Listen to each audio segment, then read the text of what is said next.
মাছ ঠিক আছে আবার ওজন হইলে ডাবল হইবে ওজন ডাবল মাছ ঠিক আছে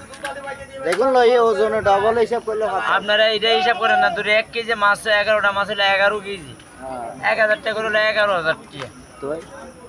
আর আপনারা লাস্ট দাম দিয়েছেন কত 12000 টাকা হইছে লাস্ট দাম আর কোনে এটা মাস্টার রেখা কত মারামারি করে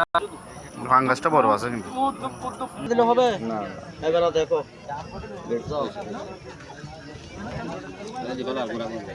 এই তো 25 টাকা দিয়ে দাও